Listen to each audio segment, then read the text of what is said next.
दोस्तों, संजय कपूर की मौत के बाद अब इस मामले में एक बड़ा खुलासा हुआ है। वो सच जिसने पूरे कपूर परिवार और इंडस्ट्री को हिलाकर रख दिया है। जो बातें अब तक दबाकर रखी गई थीं, वो धीरे धीरे सामने आ रही हैं।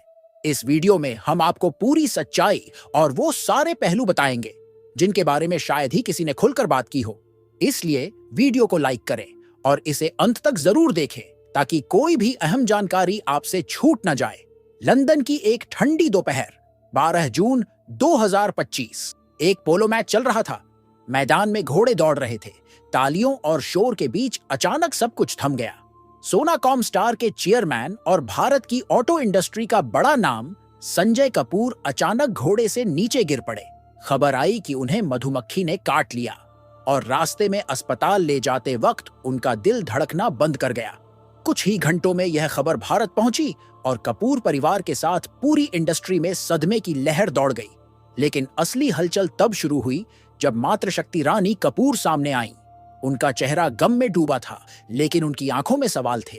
रानी कपूर का आरोप था कि यह मौत एक हादसा नहीं, बल्कि इसके पीछे कुछ गहरे राज छिपे हैं। उनका कहना था कि संजय के जाने के तुरंत बाद उन्हें मानसिक और भावनात्मक रूप से इतना दबाव में लाया गया कि उनसे जबरन कुछ दस्तावेजों पर हस्ताक्षर करवाए गए। दस्तावेज जो उनके बेटे की विरासत, कंपनी के फैसले और अरबों की संपत्ति से जुड़े थे। वह कहती हैं कि उन्हें ना तो ठीक से पढ़ने का मौका मिला और ना ही किसी ने समझाया कि क्या हो रहा है। उनकी जानकारी में लाए बिना कंपनी के बोर्ड ने ऐसे निर्णय लिए जो संजय के सपनों और परिवार के हितों के खिलाफ थे। सोनाकॉम स्टार, एक ऐसी कंपनी जिसकी वैल्यू 30,000 करोड़ से ज्यादा आंकी जाती है, संजय कपूर की मेहनत का नतीजा थी। उन्होंने इसे खड़ा करने में अपनी पूरी जवानी लगा दी थी। उनकी पहली शादी करिश्मा कपूर से 2003 में हुई। 2 बच्चे हुए, समायरा और खियान। लेकिन 2016 में दोनों का तलाक हो गया। बाद में संजय ने प्रिया सचदेव से शादी की और उनका एक बेटा अजायस हुआ। यह पारिवारिक समीकरण खुद में जटिल थे और अब संजय की मौत के बाद और उलझ गए। 24 जुलाई 2025 की रात रानी कपूर ने कंपनी को एक ईमेल भेजा जिसमें उन्होंने वार्षिक आम बैठक यानी एजीएम को रोकने की मांग की। उनका कहना था कि बोर्ड के कुछ फैसले पारदर्शी नहीं हैं और परिवार से पूछे बिना लिए जा रहे हैं। लेकिन कंपनी ने उनकी बात अनसुनी कर दी। लॉ फर्म की सलाह के बावजूद एजीएम रोकी नहीं गई। यह बात रानी कपूर को गहरा झटका दे गई।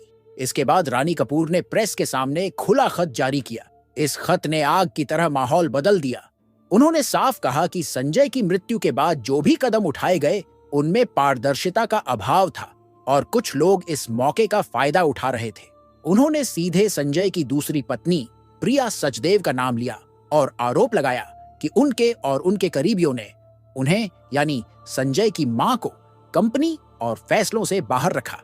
कंपनी ने जवाब दिया कि रानी कपूर का बोर्ड में कोई आधिकारिक पद नहीं था और न ही उनके पास शेयर होल्डिंग है।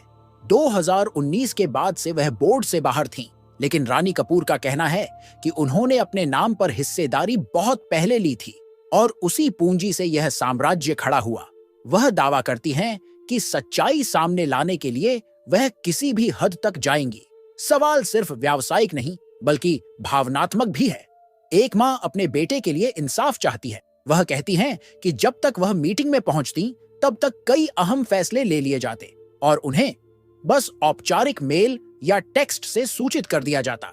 उन्होंने यह तक कहा कि पोलो मैच में हार्ट अटैक की जो वजह बताई गई है वह संदिग्ध है। स्वतंत्र एक्सपर्ट द्वारा जांची गई मेडिकल रिपोर्ट में ऐसे संकेत मिले हैं जो एक सामान्य हार्ट अटैक से मेल नहीं खाते। शरीर में ऐसे केमिकल पाए गए जो ओवरडोज या स्ट्रेस इंड्यूस्ड कंडीशन से जुड़े होते हैं। अभी तक पुलिस या सरकारी एजेंसियों ने इस एंगल को आधिकारिक रूप से नहीं माना, लेकिन मीडिया में चर्चा शुरू हो गई। रानी कपूर ने security exchange board of India को भी शिकायत भेजी और कंपनी के संचालन, बोर्ड मेंबर्स और उनके फैसलों पर गंभीर सवाल खड़े किए। खासतौर पर उन्होंने कंपनी सचिव पर आरोप लगाया कि उनकी जानकारी के बिना दस्तावेजों पर हस्ताक्षर करवाए गए। सेबी ने कंपनी से जवाब मांगा और आंतरिक जांच के संकेत दिए। कुछ सूत्रों के मुताबिक प्रवर्तन निदेशालय भी आर्थिक अनियमितताओं को लेकर शुरुआती जांच कर रहा है। हालांकि इसकी कोई आधिकारिक पुष्टि नहीं हुई।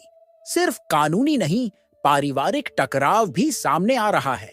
रानी कपूर अब प्रिया के साथ एक ही घर में नहीं रहती और उन्होंने कोर्ट से सुरक्षा को लेकर निर्देश मांगे हैं।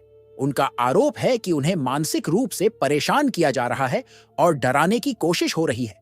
इस बीच सोशल मीडिया पर भी मामला टूल पकड़ चुका है। सो जस्टिस फॉर संजय और पूर रानी कपूर ट्रूथ जैसे हैशटैग वायरल हो रहे हैं। लोग सवाल कर रहे हैं कि क्या एक मां की पुकार पर भरोसा किया जाए या यह सब सिर्फ भावनाओं में बहकर लगाए गए आरोप हैं।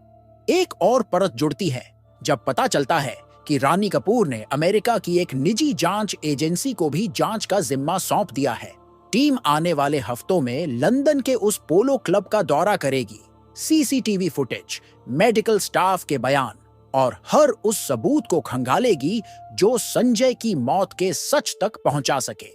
उधर कंपनी के अंदरूनी हालात भी बदलते जा रहे हैं। संजय की मौत के एक हफ्ते के भीतर बोर्ड का पुनर्गठन हुआ, नए चेयरपर्सन की अस्थायी नियुक्ति की गई और वित्तीय ऑडिट की शर्तों में बदलाव किए गए। इस टाइमिंग ने और भी संदेह पैदा कर दिया।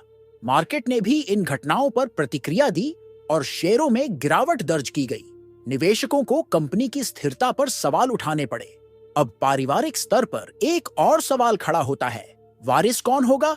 क्या करिश्मा कपूर के बच्चे समायरा और खियान को बराबरी का हक मिलेगा या फिर प्रिया सचदेव और उनके बेटे अजायस को प्राथमिकता दी जाएगी?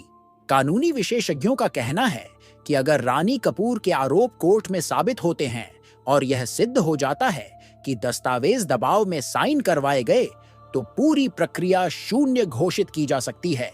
इसका सीधा असर प्रिया और उनके बेटे की कानूनी स्थिति पर पड़ सकता है। रानी कपूर बार बार कह रही हैं कि इंसाफ सिर्फ उनके बेटे के लिए नहीं, बल्कि उस सच के लिए भी जरूरी है जो इतने बड़े कारोबारी साम्राज्य के पीछे छिपा हुआ है। वह पूछती हैं, आखिर क्यों संजय की मौत के तुरंत बाद ऐसे फैसले ले गए जो उनकी नजर में जल्दबाजी में और संदिग्ध थे? क्यों उन्हें बार बार मीटिंग्स से बाहर रखा गया? और क्यों मेडिकल रिपोर्ट में ऐसे संकेत हैं जो सामान्य नहीं लगते? इधर प्रिया सचदेव ने अब तक इस मामले पर सार्वजनिक रूप से कुछ नहीं कहा, लेकिन कंपनी के करीबी सूत्र बताते हैं कि वह इन आरोपों को निराधार मानती हैं और मानती हैं कि यह सिर्फ भावनात्मक प्रतिक्रिया है। कंपनी का कहना है कि पारदर्शिता से काम हो रहा है और सभी फैसले कानूनी प्रक्रिया के तहत लिए गए हैं। लेकिन क्या यह सच है या फिर कहीं कुछ ऐसा छुपा है जिसे धीरे धीरे उजागर किया जा रहा है? लोग अब बंट गए हैं। कुछ कहते हैं कि रानी कपूर को गंभीरता से सुना जाना चाहिए क्योंकि एक मां का दिल कभी झूठ नहीं बोलता। कुछ का मानना है कि दुख में डूबा इंसान अक्सर आरोप लगा देता है और सच शायद इतना नाटकीय न हो। फिलहाल जांच कई स्तरों पर चल रही है, कानूनी, फॉरेंसिक और अब अंतर्राष्ट्रीय। हर नए सबूत के साथ शक गहराता जा रहा है। भारत की हाई प्रोफाइल फैमिलीज और उनके पीछे छिपे सच को समझना हमेशा मुश्किल रहा है। ग्लैमर, पैसा और ताकत की चमक के पीछे रिश्तों की जटिलता, लालच और भावनाओं का तूफान छुपा होता है। सवाल यही है, क्या संजय कपूर की मौत एक दुखद संयोग थी या एक सोची समझी साजिश? क्या रानी कपूर की लड़ाई सच सामने लाएगी या यह मामला भी समय के साथ धुंधला हो जाएगा? आप क्या सोचते हैं? क्या एक मां की लड़ाई को गंभीरता से लिया जाना चाहिए? नीचे कमेंट में अपनी राय बताएं।